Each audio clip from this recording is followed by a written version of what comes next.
yang kami beri judul penerapan knowledge management pada perguruan tinggi PJJ Lampung.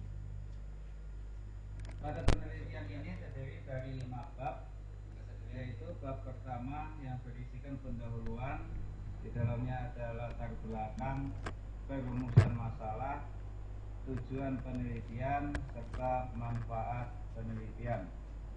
Kemudian di bab yang kedua yaitu literatur review, di dalamnya berisikan tinjauan teoritis knowledge, konversi knowledge, knowledge management, serta tinjauan pustaka.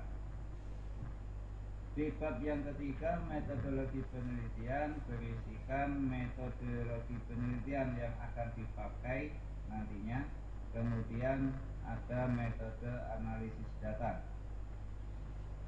Di bab yang keempat, hasil dan pembahasan, serta bab yang kelima, kesimpulan dan saran.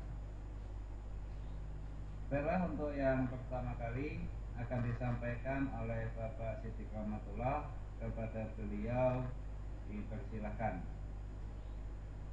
Baiklah, terima kasih kepada Bapak Ngaji. Assalamualaikum warahmatullahi wabarakatuh. Waalaikumsalam warahmatullahi wabarakatuh. Di sini saya akan menjelaskan untuk di bab 1. Yang pertama adalah latar belakang. Ada beberapa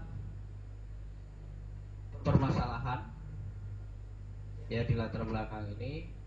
Yang pertama adalah pada perkembangan ilmu dan teknologi.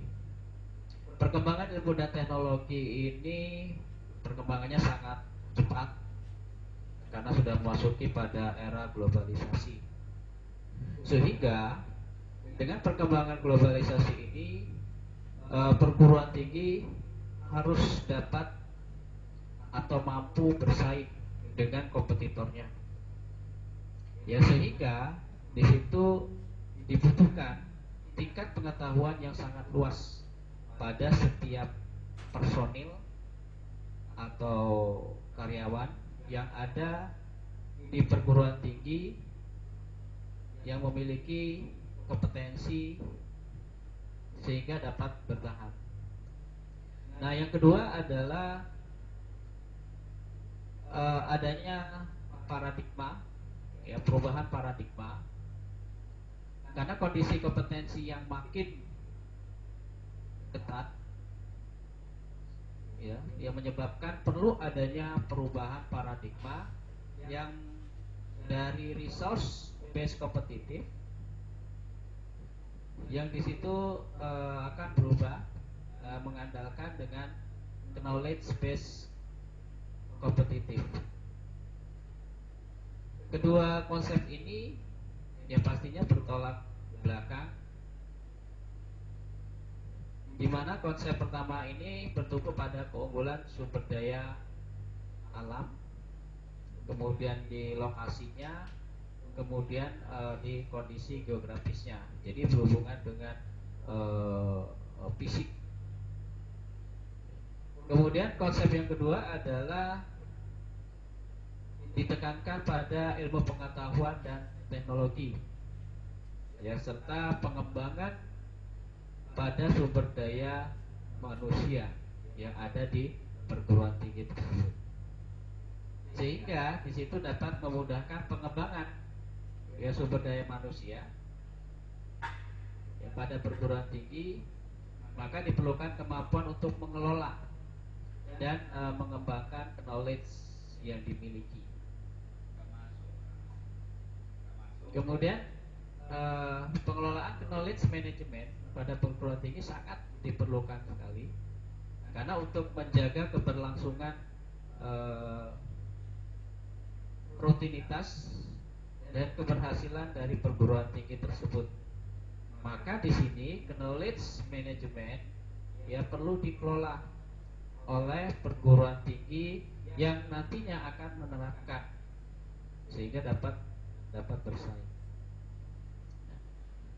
Kemudian yang berikutnya adalah rumusan masalah.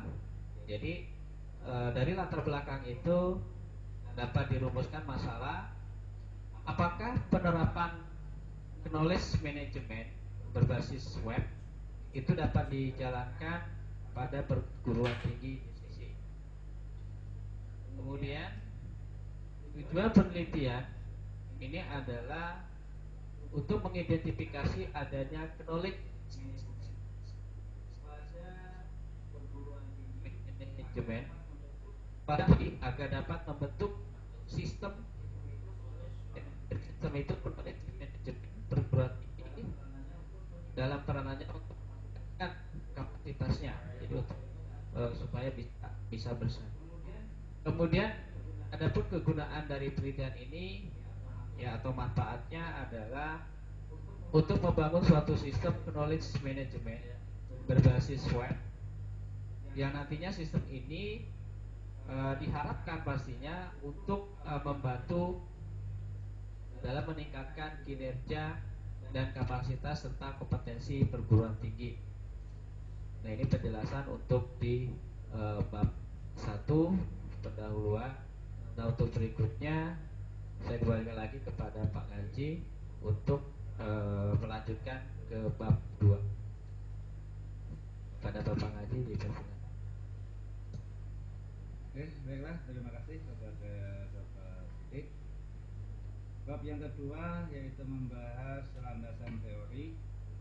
Yang pertama, tinjauan teoritis knowledge.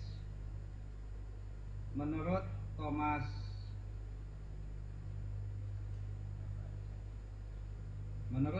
de Verpont dan Lawrence, knowledge merupakan campuran dari pengalaman, nilai, informasi, kontekstual, pandangan pakar, dan intuisi mendasar yang memberikan suatu lingkungan dan kerangka untuk mengevaluasi dan menyatukan pengalaman baru dengan informasi.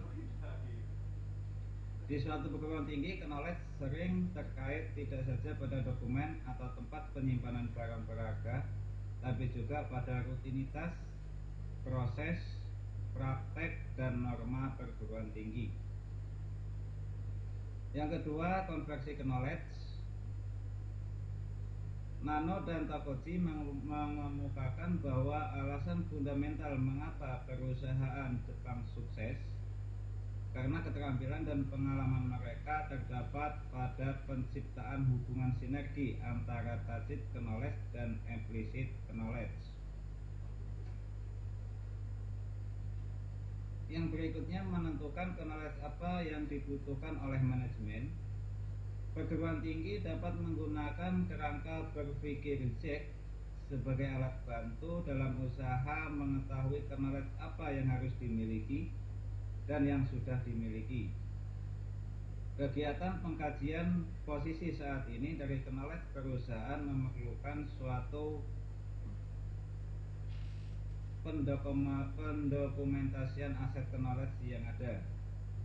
Dalam analisis ini, knowledge dapat diklasifikasikan dalam 3 kerangka, yaitu coarse knowledge, advanced knowledge, dan informative knowledge.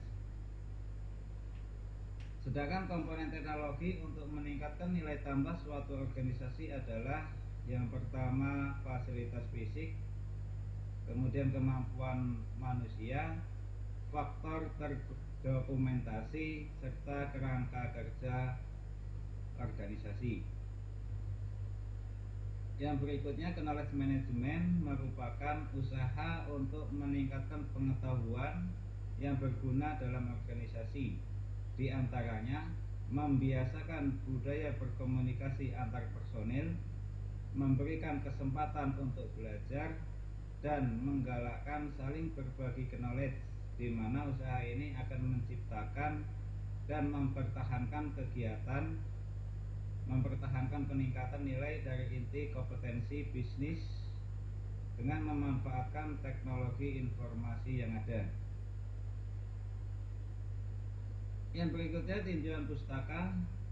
Beberapa penelitian sebelumnya menurut Rosi S. Wahyuni Miranti dengan judulnya Implementasi Knowledge Management di Perguruan Tinggi. Beliau membahas knowledge management yang diterapkan di perguruan tinggi, Kemampuan mendapatkan berbagi dan menggunakan knowledge telah menjadi hal yang kritis bagi suatu organisasi untuk menghadapi perubahan lingkungan yang cepat. Banyak pendidik yang telah sadar bahwa mereka harus mengembangkan budaya continuous learning sehingga program studi dapat diperbarui secara periodik. Walaupun pada kenyataannya tidak mudah untuk dapat mengimplementasikan proses knowledge management ini.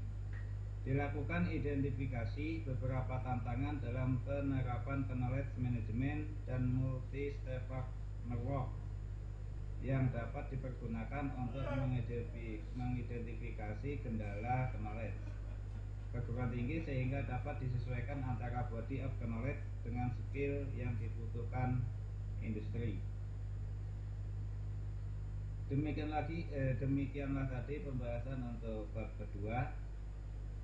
Kemudian untuk bab yang ketiga akan disampaikan kembali oleh Bapak Siddiq Rahmatullah. Kepadanya dipersilakan. Oke, terima kasih Bapak Ngaji. Nah, tadi di bab 2 itu membahas di literatur. Nah, di bab 3 ini akan membahas pada metodologi penelitian. Jadi nanti dalam melakukan penelitian ini menggunakan metode dalam baik itu untuk pengumpulan datanya ya sampai dengan analisis. Nah, pada metodologi penelitian ini menggunakan metode descriptive analysis yang di situ akan menyajikan survei, mengajukan survei yang menggambarkan kondisi dari knowledge management yang ada di perguruan tinggi. Dilakukan dengan pengumpulan datanya menggunakan wawancara dan juga mengadakan diskusi. Jadi ada focus group discussion. Nah, focus group discussion ini sebagai salah satu bentuk penelitian kualitatif yang merupakan wawancara kelompok yang nantinya ditangkap pada interaksi dan laku yang muncul dalam kelompok ketika diberikan suatu topik tertentu sesuai dengan kepentingan penelitian. Jadi di sini menggunakan focus group discussion. Nah, kemudian metode analisis data. Jadi di metodologi analisis data ini menggunakan tahapan ada raw data, ya, kemudian descriptive statement, kemudian interpretation. Jadi raw data ini adalah berupa penyajian data mentah. Jadi masih mentah. Jadi bisa berupa pernyataan-pernyataan dari yang diteliti, dari peserta focus group discussion, dari diskusi. Ketika mereka menjawab topik-topik apa saja yang diangkat dalam diskusi tersebut. Nah, dari raw data ini kemudian akan diolah atau dituliskan ke descriptive statement, ya, yang merupakan pusat continuous, ya, pernyataan-pernyataan deskriptif yang di situ nanti diringkas dari pernyataan responden, ya, dengan mengembangkan model ini maka diharapkan dapat membuat deskripsi singkat dari data-data. Nah, kemudian berikutnya adalah interpretation. Nah, interpretation ini digunakan untuk penafsiran, ya, secara continuous dibentuk dari proses deskripsi dengan menjelaskan arti dan kata bukan dari ringkasan dari data. Nah, jadi tahapannya adalah pada raw data, kemudian jadi raw data itu dideskripsikan statement, kemudian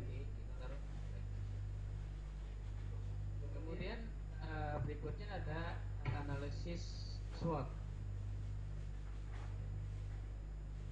SWOT atau strength, weakness, opportunity, kemudian threats.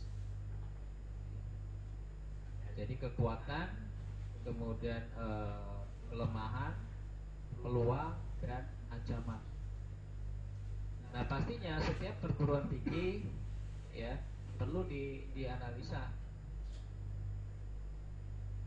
didasarkan pada asumsi bahwa suatu strategi yang efektif akan memaksimalkan kekuatan, peluang, dan minimalkan kelemahan dan ancaman.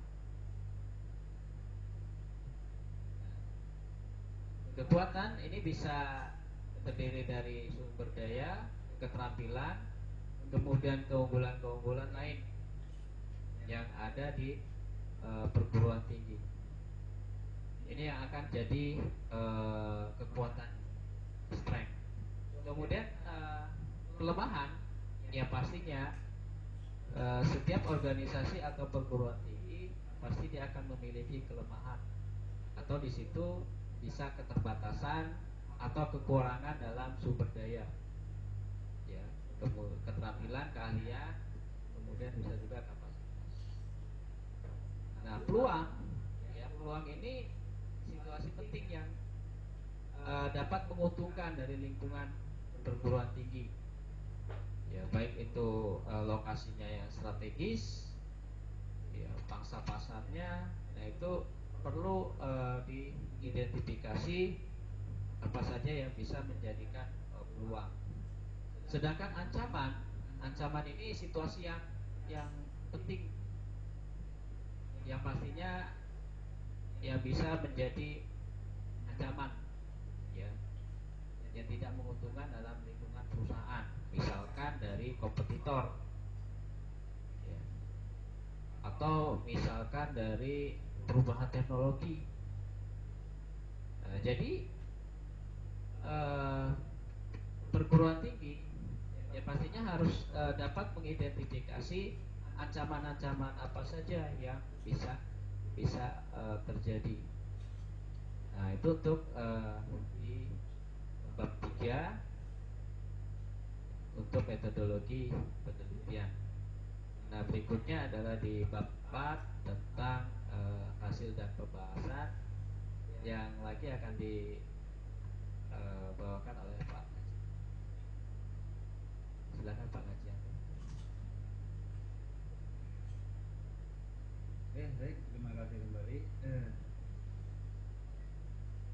Bab 4 berisikan hasil pembahasan hasil dari fokus group discussion bahwa penerapan knowledge management di perguruan tinggi dapat dilaksanakan sebagai salah satu usaha untuk meningkatkan kinerja perguruan tinggi DCC. Langkah selanjutnya dengan mempertimbangkan dukungan infrastruktur teknologi informasi yang ada dan dokumentasi dari prosedur dan perangkat pendukung kinerja, dapat disimpulkan bahwa penerapan knowledge management berbasis web dapat dilaksanakan, namun perlu dilakukan hal-hal pendukung agar penerapan knowledge management ini dapat berjalan optimal.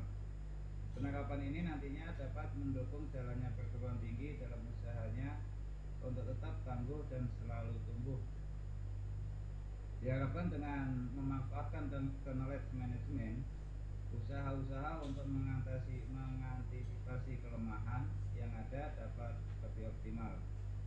Knowledge management dapat meningkatkan produksi sumber daya manusia dengan membagi knowledge yang dibutuhkan oleh karyawan. Kemudian di dalam penelitian ini, yang pertama itu ada profil peserta, itu adalah peserta-peserta yang ikut serta di dalam diskusi. Yang pertama itu ada Deka Mario sebagai staf prodi, kemudian Daniel Fajri staf prodi juga, kemudian Mukrim staf BAK, yang terakhir Bayu Mafroha sebagai staf BAK. Kemudian hasil yang ingin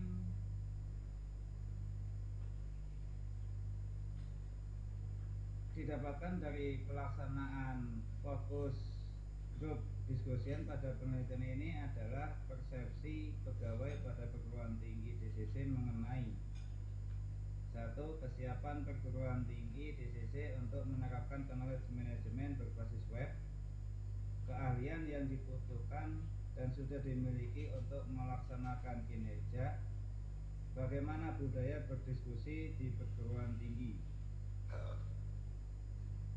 Kemudian untuk kemungkinan penerapan knowledge management berbasis web, peserta fokus group discussion berpendapat bahwa knowledge management